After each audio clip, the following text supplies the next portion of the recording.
Sorry. Ndugu zangu, dada zangu, wapenzi wasikilizaji, mimi ni John Bosco Nirande Kurami, ni Murundi. Kwa hiyo nimekuja leo mwezi wa 5 tarehe 14 mwaka 2025 kwamba tuongelee kuhusu Afrika, tuongelee kuhusu Kiswahili. Kiswahili ni lugha ambayo ya kwetu ambayo inaweza kutuunganisha sisi wote wa Afrika dunia mzima. So, kwa hivyo sasa leo ninakuja kuwaletea mada ya kuongea zile nchi za AES ama Sahel. Tutaongelea kuhusu Ibrahim Traore na Mali na Niger. Vita ambavyo yuko nafanya Ibrahim Traore, yuko nafundisha yani vijana kwamba wajue historia ya Afrika. Wajue namna ambavyo French ama France ilienda kupambanisha kwenye vita ya pili ya dunia, imepeleka wa Afrika ili waipambanie, na badala yake sasa France ama Ufaransa ikaja ikatoa wale wa Afrika ikawatumia kuhusu yale mabomu ama kila kitu ambacho walikuwa wanatafuta, yani kwa utafutaji wa mabomu ama kila kitu walikuwa wanafanyizia kwenye wa Afrika na walisha wasaidia, lakini mauaji wakawafanyia wao, na wakati ambapo waliwapambania hawakuwafanyizia hivyo. Nadhani walikuwa wanasubiri kwamba labda wasaidiwe, lakini wakaja wakawaua. So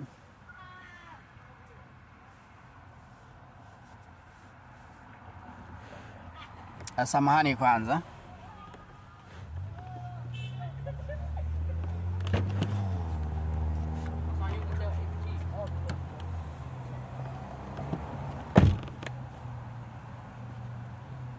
So anyway, ni kitu ambacho hakiwezekani, na ukifikiria kama we mtu ambaye kabisa hawezi kufikiria mtu namsaidia, na badala yake ndio yeye anakuua na anajaribu mabomu yake na marisasi yake kwako. So ndio hicho kitu ambacho zile nchi tatu za Sahel ziko zinaendelea kuwafafanulia vijana ambao bado hawajui history. Vijana ambao hawajui history ya Afrika ndio kitu ambacho wanataka wafafanulie. Anyway, so badala ya hapo anaendelea kuonyesha kwamba yani Mwafrika ni mtu ambaye anaweza kufanya kitu chochote bila usaidizi wa kutoka Ulaya. Unaona? Na ndo maana yeye Ibrahim Traore na Mali na Niger walijiunga pamoja wakafanya state moja, kwamba ya kuwa ukivamia nchi moja utakuwa umezivamia zote, na ukivamia nchi zote moja kwa hizo tatu utakuwa umevamia hizo nchi zote tatu. So kwa hiyo umoja ni muungano na umoja ni nguvu. So ni kitu kizuri sana. So, anyway, wakati ambapo alikuwa anafafanulia vijana Ibrahim Traore, aliwaonyesha kwamba Waafrika wanahitajiwa kujiunga, wanahitajiwa kuwa wamoja, wanatakiwa kuwa na umoja ama muungano wa nchi zote za Afrika. Maana yake ni kwamba kuwa wamoja, na pia watafute namna wataongelea lugha moja. Na hiyo lugha niko naongea na wewe ni lugha ya Kiswahili, ndio itaweza kutusaidia sisi wa Afrika, kwa sababu itakuwa ni lugha nzuri ambayo itasaidia watu wengi ili waelewe. Na ndo maana sasa huyu Ibrahim Traore anafanya chochote kiwezekanacho ili asaidiane na watu wengi wamsikie, waongee lugha moja, wabadilishe passport iwe moja, na pia waondoe mipaka. Naona itakuwa ni kitu kizuri sana.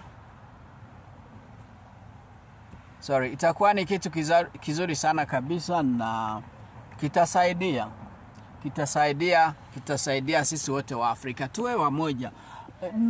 Mimi kabisa mimi nina furaha sana. Yaani nafurahia kuwa na umoja, nafurahia kuwa na muungano wa nchi zote za Afrika. So unajua tuko na mandugu zetu tena wako huko kwenye Caribbean, yani hizi nchi ambazo za Haiti na nchi nyingi pale kwenye Caribbean. So ikiwemo Brazil, ikiwemo kuna nchi nyingi pale za Afrika wako pale, na wengine wa Afrika ambao wako Ulaya, Marekani, wapi, dunia yote nzima. Yani maana yake wakijifunza Kiswahili itakuwa vizuri sana, na itasaidia kabisa, na watu watajisikia vizuri. Unaona? Sasa kwa hiyo tukiwa na lugha hiyo moja ya Kiswahili itaenda kutusaidia vizuri sana, na hakuna ambaye atakuwa anasubiri anakula anakula yani herufi za Kiingereza na za Kifaransa, kwamba utaonekana kwamba labda we haujui lugha. Ni kwa sababu ni lugha ya kigeni, sio lugha ya kwetu kwa Afrika. Acha wa Afrika, acha sisi tujiundie lugha yetu ya Kiswahili, na hii ndo lugha itakuja kutuunganisha na itatusaidia vizuri sana. So ninawaombeni ndugu zangu wasikilizaji kwamba tuendelee kujifunza Kiswahili, kwamba kitakuja kutusaidia na ni lugha ya kwetu. Itakuwa vizuri sana. Ya, itakuwa vizuri sana kwetu, na itakuja kutuletea mazuri, vitu vizuri mno. So anyway, kwa hiyo Ibrahim Traore iko na wafundisha vijana kwamba wajue historia ya Afrika, wajue kitu ambacho kilichoendelea, kwa sababu wale wa Fransa ama na wa Ulaya waliwasaidia kwenye vita ya pili ya dunia, lakini badala ya kuwashukuru wanaendelea kuwaona kama ni watu ambao labda sio watu wazuri, wala wanaona labda ni watu ambao hawana uwezo, lakini wanajidanganya kwa sababu Afrika walishaamuka. Kwa hiyo hakuna kurudi chini, na hiyo itasaidia sana vijana kuelewa ni kitu ambacho kinachoendelea duniani. Maana yake ni kwamba wataelewa watafanyaje, ili wajiunge. Kitu ambacho tunaweza kusema ni kwamba Tanzania itoe walimu ambao wanajua Kiswahili tu, hatutaki Kiingereza. Burundi kuna ambao wanajua Kiswahili walichojifunza, tunahitaji walimu. Kongo wapo, sijui Uganda wapo, sijui Kenya wapo. Sasa waende kwenye mainchi yote ya Afrika na vitao viwe vingi vya Kiswahili kutoka Tanzania, kisha lugha isambae. Unaona? Isambae Afrika yote nzima. Na yani ni kama kitu kidogo tu, isipokuwa kwenye shule za kila nchi wanapaswa kuunda mfumo ambao unaweza kufundisha Kiswahili na hizo lugha za kwao za asili na Kiswahili. Sasa ukifika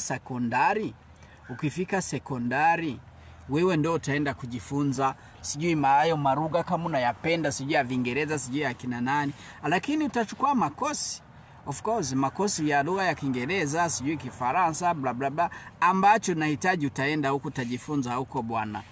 Lakini kuanzia kwenye shule za chekechea mpaka kufika university wafundishe lugha ya Kiswahili kwenye nchi zote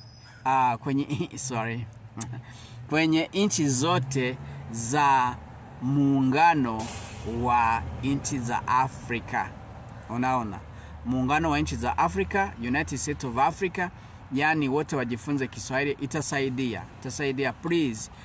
Ninawaomba, nawaombeni tafadhali nawaombeni tena. Mujaribu. Ibrahim Traore, kama utasikia hii audio yangu, mimi ni John Bosco Nirandekura, mimi ni Murundi.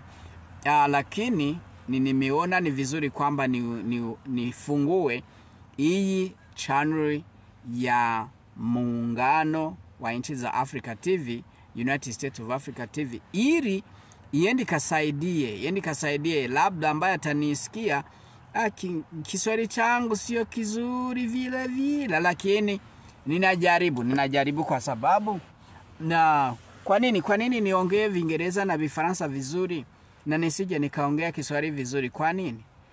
Unaona? Kwa nini naweza nikaongea Vifaransa, Viingereza, sijui Spanish nini, lakini nisiongee Kiswahili? Kiswahili ni lugha yangu naipenda ya Afrika, ndo maana mimi mwenyewe nimeianza hivi kabisa. Naona ni vizuri kwamba tuendelee kusikiliza tu, na hata na wewe uko Marekani wala sehemu fulani, ukiwa unahitaji mimi nikufundishe, naweza nikakufundisha. Unaweza ukanipigia simu yangu, tukapanga programu, nikakwambia nikakufundisha Kiswahili. Unajua? Tusaidiane dunia nzima. Na namba yangu ya simu naweza ukanipigia popote ulipo tu dunia, mimi naweza nikakufundisha Kiswahili. Lakini ni Kiswahili kwa Kiswahili, siwezi nikakufafanulia eti kwa sababu najua Kiingereza. No. Na mimi nimejifunza Kiingereza kwa Kiingereza, Faransa kwa Kifaransa. Sikusema eti niambie kwa Kirundi nasemaje, no. Unaona? Ukitaka kujifundisha lugha, unajifunza lugha tu kwa lugha. Hakuna mbao ya kubadilisha kama nimesema hivi kwa Kiingereza nimesema ni vizuri kuendelea lugha kufikia muda ambapo utatambua ni kitu gani. So, kama unataka mimi nitakufundisha kwa Kiswahili na tutaelewana masaa na nini, na naweza kanilipa tu, tunaweza tukaelewana. Namba yangu ni ngoja niseme namba yangu ni plus ama ni kasaini ka msalaba kisha unajumulisha namba 1 namba 1 kisha 7 6 0 4 8 7 8 4 0. Narudia tena. Unajumulisha kakitu ka msalaba kisha unatia 1 7 6 0 4 8 7 8 4 0. Ni Johnny Bosco Ntirandekura. Unaweza ukanitafuta kwenye WhatsApp, tunaweza tukaongea kabisa nikakufundisha Kiswahili. Unaona? Sio hela nyingi vile. No, tunaweza tukaelewana tu. Kizuri ni kukufundisha Kiswahili. Unaona? Kwa kuelewana tu. Usijali kabisa, tunaweza tukaelewana. So, nitafute kwa hiyo namba yangu nimewapatia. Tutakuja tuongea, nitakuja nikakufundisha Kiswahili, utajua tu. Kiswahili ni miezi 3 utakuwa unaongea, miezi 6 utajua mengi, mwaka mmoja unamaliza. Kiswahili unajua kabisa. Mwaka mmoja unamaliza kabisa kila kitu, unajua we mwenyewe. Unaona? Usijali, uspanic, usifanye nini. Na malipo sio ya juu. Tutaelewana. Nitafute popote ulipo duniani. Mimi nina WhatsApp hiyo, naweza nikakufundisha Kiswahili na ikaji kukusaidia. Uwe ni Mwafrika, uwe ni wa wapi, mimi naweza nikakufundisha Kiswahili. Sawa? Asanteni sana. Ukitaka namba yangu nitakuja kuitia huko kwenye nani, au utakuja kuiona tena. Inaweza kusaidia. Sawa. So, acha tuendelee. Kwa hiyo sasa ule Ibrahim Traore kwa IAS wanafundisha watu wa Afrika vijana ili waelewe. So, tunatoka kule, ngoja twende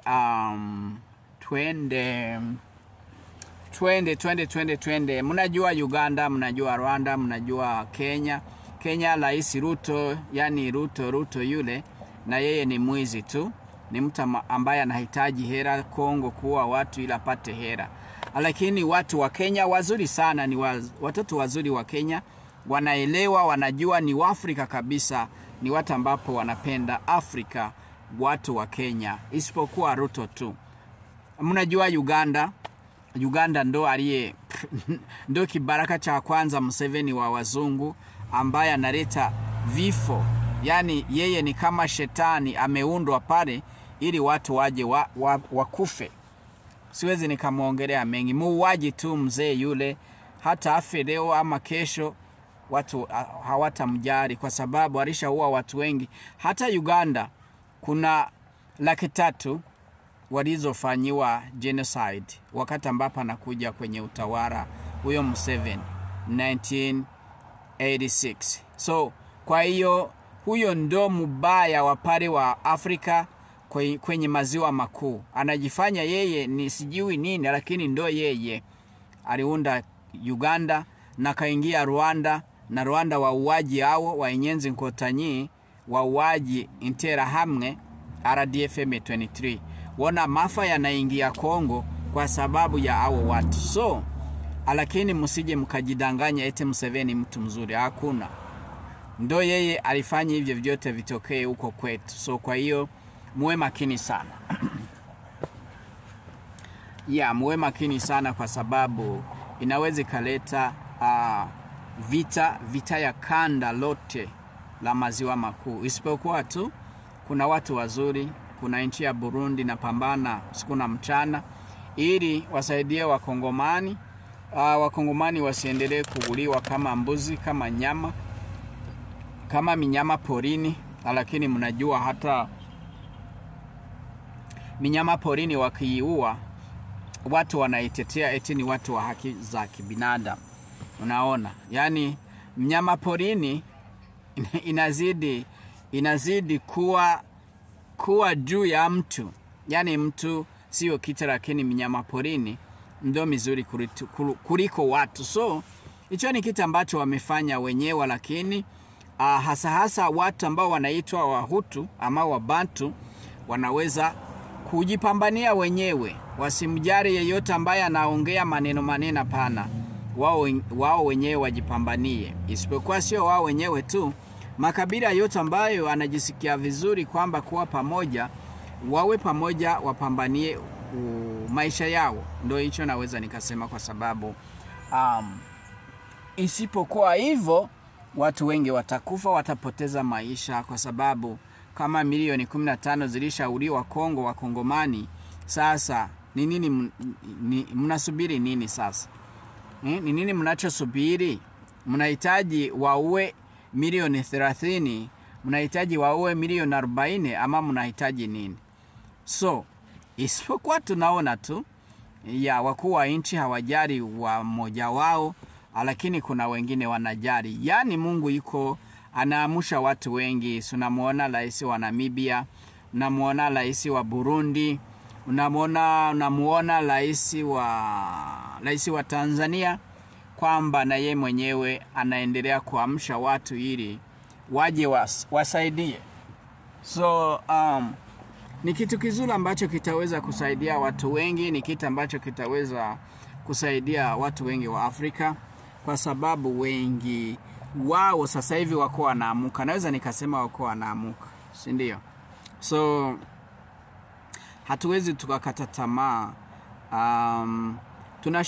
Tunashukuru majeshi ya Burundi. Majeshi ya Burundi yako yanasaidia huko Kongo. Majeshi ya Burundi yako yanaendelea kusaidia. Kwa hiyo Mungu ataendelea kusaidia.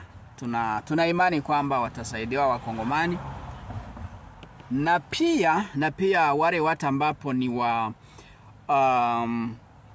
ni wazalendo wa Kongomani wataendelea kusaidiana, ama jeshi la Burundi litaendelea kuwasaidia wazalendo ili wawe wa professional kwenye vita, kwa sababu mnajua ni walaia walisha amua kupambania nchi yao, lakini labda siku zijazo ama miaka ijao ndo wao wataweza kuwa askari jeshi wa Kongo, kwa sababu sasa hivi Kongo haina jeshi kabisa. Naweza nikasema hivyo, kwa sababu jeshi la Kongo ni wala rushwa kabisa. Siwezi nikasema no, wengi wao. Yani ukisema watu wengi wao ni wala rushwa, maana yake jeshi halipo. Unaona, wasariti. Naweza kusaidia akakusariti na akakuuzisha, na pale wakakubomoa kichwa. Na unajua mko mnasaidiana, kumbe yeye alishakula rushwa ya adui. Ndio hivyo vya askari jeshi la Kongo. mimi sitalipongeza. Kwa sababu gani? Tulishaona vilivyotokea. So kitu kikitokea 1 2 3 4 5 mara 10 20, usije ukasema ni mtu mmoja. Hata wanasema kifo kilisha kuja, lakini hawajari. Ambacho wanajari ni hela tu. Yani hawajari hawajari maisha ya wa Kongo. Hawajari hata kimoja. Kwao tu ni kula rushwa basi. Kitu kingine siwaambie.